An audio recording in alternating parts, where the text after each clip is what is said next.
Hello प्यारे विद्यार्थियों, आपका मेरे बायोलॉजी बाई विरोध सर चैनल में स्वागत है।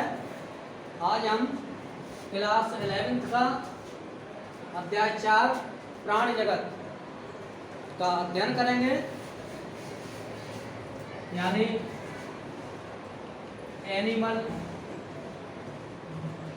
किंगडम। एनिमल किंगडम प्राणी जगत में हम एनसीईआरटी के अनुसार हम जो है इसका सबसे पहले वर्गीकरण का आधार समझेंगे, क्योंकि वर्गीकरण जो था अरस्तु सबसे पहले कर चुके थे। 2 क्लासों में बांट दिया था, एनिमल एंड प्लांट। उसके बाद आपको ध्यान हो डॉक्टर R.H. भिट्टेकर ने 5 जगत वर्गीकरण दिया था, हायर किंगडम क्लासिफिकेशन, जिन्होंने Monera, protista, fungi, Animalia, king और क्या था प्लांटी, 5 किंगडम बताए थे। अब वर्गीकरण के आधार पर, वर्गीकरण का आधार इसलिए आवश्यक पड़ा क्योंकि भिन्नताएं तो थी, लेकिन बहुत से जीवों में बहुत कुछ समानताएं थी। कोश के संगठन के आधार पर, पाचन तंत्र, सममिति के आधार पर, खंडन के आधार पर उनमें समानताएं चल रही थी। इस समानता को ध्यान पर रखते हुए वर्गीकरण की आवश्यकता पड़ी, और वर्गीकरण का पहला आधार था संगठन का स्तर, यानी level of organization. Level of organization यानी संगठन के स्तर थे। किसी भी जीव का जो शरीर है किस संगठन का था, किस स्तर से बना हुआ था, इसमें हमने ये अध्ययन करना है। ये मैंने लिखा हिंदी में है, लेकिन साथ साथ इंग्लिश में आपको समझाता भी जाऊंगा। पहला स्तर था एक कोशिकीय स्तर, यानी ए सेलुलर लेवल। इसमें जो भी जीव होता है उसका शरीर जो है एक कोशिकीय होता है, ठीक है। दूसरा है कोशिकीय स्तर, सेलुलर ऑर्गेनाइजेशन, कोशिकीय संगठन। कोई बता सकता क्या होता कोशिकीय संगठन? किसी को पता हो तो हाथ खड़ा करें। क्या होता बेटा कोशिकीय संगठन? कोशिकीय संगठन क्या होता किसी को नहीं पता? यानी कोई भी जो जीव हो उसके शरीर का निर्माण कोशिकाओं से मिलकर बना होता है। शरीर का निर्माण जो किससे होता है? कोशिकाओं से मिलकर बना होता है, जिसे कोशिकीय संगठन कहा जाता है। जैसे संघ पॉलीफेरा, एग्जाम्पल आप देखोगे पॉलीफेरा के जंतुओं का जो शारीरिक संगठन होता है वो कोशिकीय स्तर का होता है। अब आता है ऊतक स्तर, जिसे टिश्यू लेवल कहते हैं। टिश्यू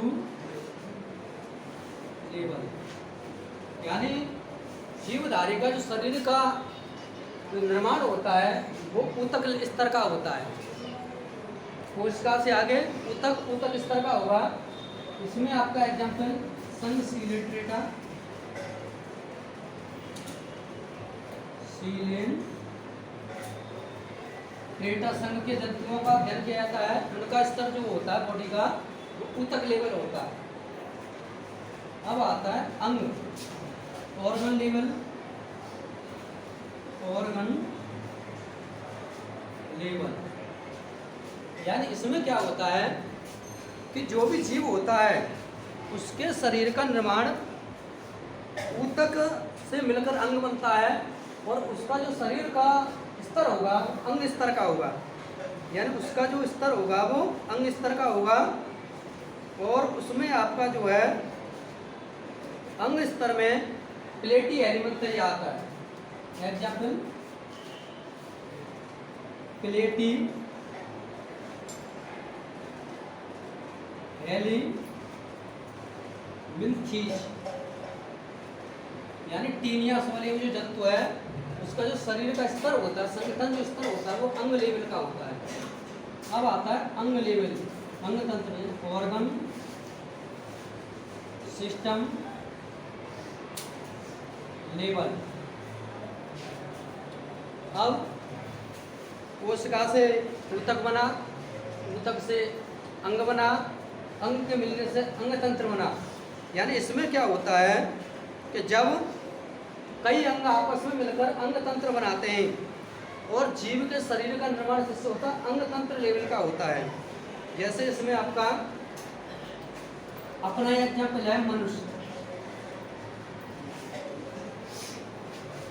अंग तंत्र में आपका पाचन तंत्र, उत्सर्जन तंत्र, प्रसंचरण तंत्र, ये सब आपके अंग तंत्र में आते हैं। यानी अंग तंत्र से जो है मानव का आपका बनता है। संगठन के स्तर पढ़े, अब पढ़ेंगे हम सममिति, सिमेट्री। यानी सममिति क्या होती है? सममिति के आधार पर जीव को श्रेणीबद्ध डिवाइड किया गया है। किस जीव में किस प्रकार की सममिति होती है? पहला असममित, ये सिमेट्री, ये सिमेट्री। यानी जो भी जीव होगा उसको किसी भी स्तर से काटा जाए, किसी भी तल से, तो उसके समान भाग नहीं होते, अमीन्स नहीं, सममित। जिसमें सममित समान नहीं होती यानी उसमें असममित कहलाता है। इनमें जो सममित समान नहीं होती। दूसरा अर्य सममित, radial symmetry, radial symmetry, radial. अब हमको ध्यान होगा, पढ़ा होगा, किसी भी वृत्त जो होता है उसका व्यास होता है और आधा जो हिस्सा होता है उसकी त्रिज्या कहलाती है। त्रिज्या को रेडियस कहते हैं। मैथ में पढ़ा होगा रेडियस। किसी भी जंतु को इस तरह से उसका कटाव हो तो वो जो है समान भागों में कट जाए, त्रिज्या से काटा जाए। जब इस प्रकार के अरीय सममित वाले जो जंतु होते हैं उनको केंद्र अक्ष के चारों ओर त्रिज्या से काटा जाता है और उसके कटे हुए जो भाग होते हैं त्रिज्या पर काटे जाते हैं। एग्जाम्पल के रूप में स्टार फिश, स्टार फिश, ये जैसे त्रिज्या है इस तरह से काटा जाए तो उसकी अलग अलग भुजाएं समान हो जाएं। तो इसमें कौन सी होती है? अरीय सममित। दूसरा है द्विपार्श्व सममित, यानी इसे बोलते हैं हम जो क्या कहते हैं बाइलेटरल, बाइलेटरल सिमेट्री। ऐसी सममित जिसमें किसी भी जीव को मध्य से काटा जाए तो उसके दो भाग दाएं और बाएं समान भागों में जो विभाजित हो जाता है। पहला एग्जाम्पल मानव है अपना, मानव, कॉकरोच, ठीक है। यानी इसमें जीव जो है जैसे हम बीच से काटे तो समान हिस्सों में दो भागों में बट जाएगा। इस तरह से ऐसे कोई जगह को इस तरह से काटा जाए, दाएं आंख बाएं आंख, दाएं पार्ट्स आग बराबर बट जाते हैं तो ये क्या कहलाती है? द्विपार्श्व, बाइलेटरल सिमेट्री। इसमें जो है मध्य से काटा जाता है तो इसमें दो भागों में विभाजित हो जाता है। अब अगला है नंबर 3 सी, देखवा, प्रगवा से बोलते सीलो। इसमें क्या होता है कि बॉडी वाल और आहार नाल, बॉडी वाल और आहार नाल के जो बीच में बॉडी शरीर की भित्ति और आहार नाल के बीच में एक गुहा होती है, कैविटी। इसमें जंतु को किस प्रकार आधारित करते हैं? ये शरीर भित्ति है, जिसमें शरीर भित्ति और ये है आहार नाल। इसके मध्य में जो कैविटी होते हैं गुहा कैविटी, इसके आधार पर जो है वर्गीकरण किया जाता है कि किस जंतु में किस प्रकार की सीरोम पाया जाता है। ठीक है, अब वह ये सीरोमिक, ये जंतु थे ए सीरोमिक, यानी इसमें अगुआ यानी इसमें किसी भी प्रकार की प्रगुआ या देगुआ नहीं होती, और इस नहीं और गुहा सीरोम गुहा नहीं होती, यानी इसमें शरीर भित्ति और आहार नाल के बीच कोई भी कैविटी यानी स्थान नहीं होता। इसे क्या बोलते हैं, असममित बोला जाता है, क्योंकि इसमें जो है बॉडी वाल और उसके बीच कोई वो नहीं होता। संघ पोरीफेरा और सीरेन ट्रेटा के जंतु जो है इसी में आते हैं। अगला आपका कूट कोई सीडो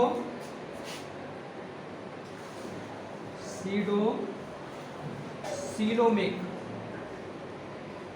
इसमें बॉडी वाल, देह भित्ति और आहार नाल के बीच में एक झूठी सीडोमिक्स होता है ना, झूठी कैविटी होती है, असत्य कैविटी होती है, जिसे कूट गोहिक यानी सीडोसीलोमिक कहा जाता है, क्योंकि इसमें जो है सीडोसीलोमिक होते हैं। अब है अगला नंबर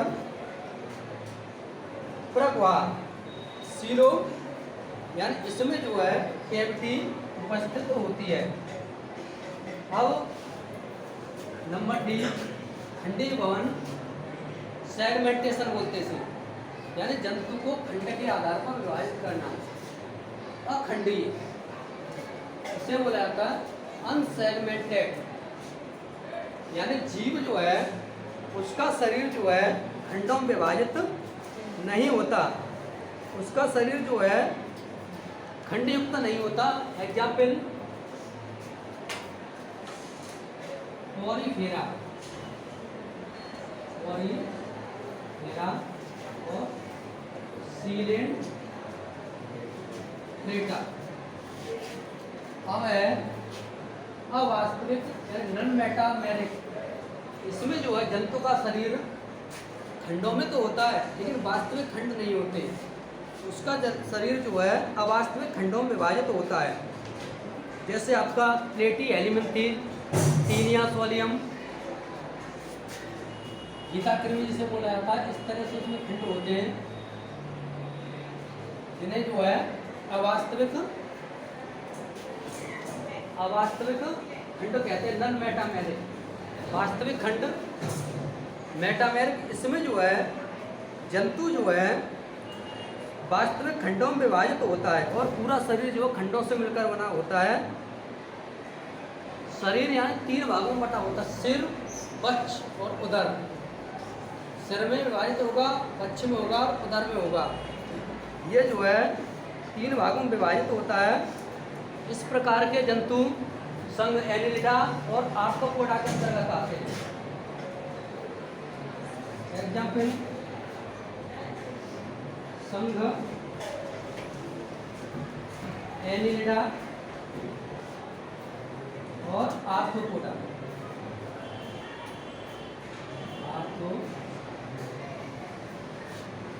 यानी आर्थ्रोपोडा के जंतु जैसे कॉकरोच, मच्छर, मक्खी, इनका जो शरीर है तो 3 भागों में विभाजित होता है, सिर, वक्ष,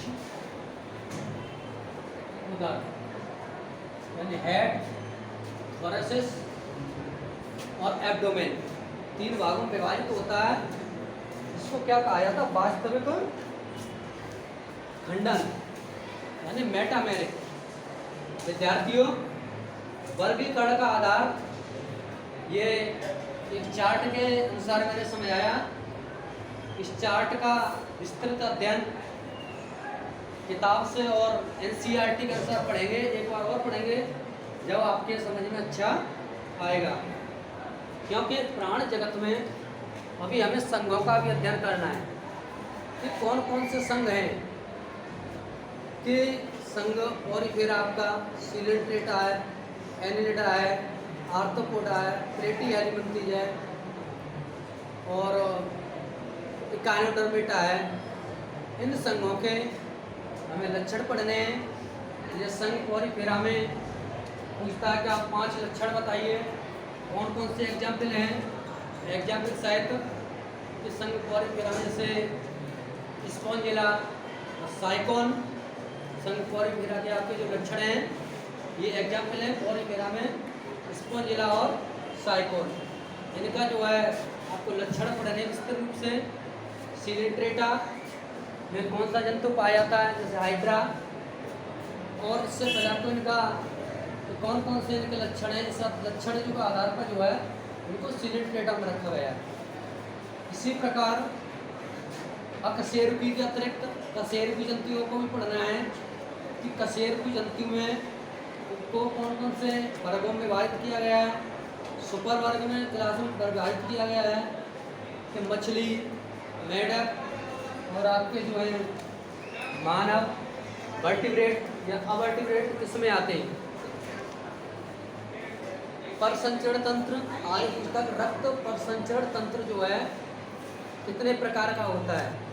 रक्त परसंचरण मुख्य रूप से 2 प्रकार का होता है, एक खुला रक्त प्रसरण तंत्र, एक बंद रक्त प्रसरण तंत्र यानी ओपन ब्लड वेस्कुलर सिस्टम और क्लोइड ब्लड वेस्कुलर सिस्टम।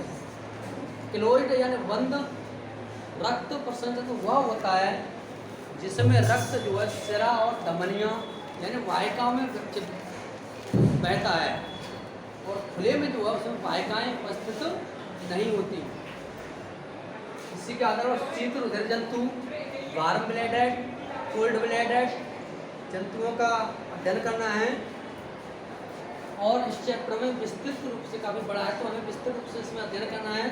आप पढ़ के आओगे तभी इनके बारे में आप जो है बता पाओगे। मैं कुछ क्वेश्चन पूछना चाहता हूँ कि कोशिकीय स्तर, सेलुलर ऑर्गेनाइजेशन किस संघ के जंतुओं में मिलता है, इसे पता है, अभी पढ़ा है। कोशिकीय स्तर जो है किस संघ के जंतुओं में मिलता है, यानी उनका शरीर जो है कोशिकाओं से मिलकर बना होता है। कोई बताए किसे पता है। ऊतक स्तर, टिश्यू लेवल स्तर जो किस संघ के जंतुओं में मिलता है, किसी को नहीं पता। इसका जो याद करोगे, अध्ययन करोगे, फिर से क्वेश्चन पूछे जाएंगे। धन्यवाद।